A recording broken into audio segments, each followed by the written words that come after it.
Hello everyone, welcome back to Guide to Everything. In today's video, I'm going to show you the best NVIDIA settings for CS2 to boost your FPS and performance.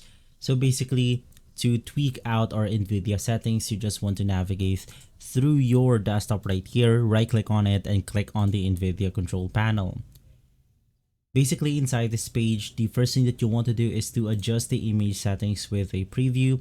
Now in here, we have the performance, the middle one, and the quality. To go ahead and boost your performance and get the best FPS on your computer, you want to simply click on the use my preference emphasizing, and you want to make sure that it is selected on performance. Now with this one, it will slightly lower down the graphics side of our games. That includes Counter-Strike 2, but it will simply produce more performance with that in mind. So you want to make sure that you have selected the performance button or performance option right here.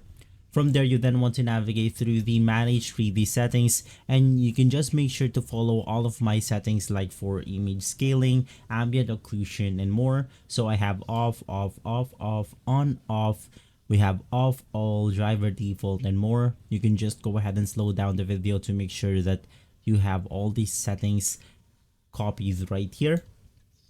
Now, of course, you have to tweak out some different settings because we are using different types of computer configurations out there. Some of you may be using something like an 8 GB of RAM, 32 megahertz, or something like that. So you want to tweak this out if you're still having some problems. And from there, you are basically good to go. If this video has been helpful, leave a like, subscribe, and follow Guide to Everything for more videos like this. Thanks for watching.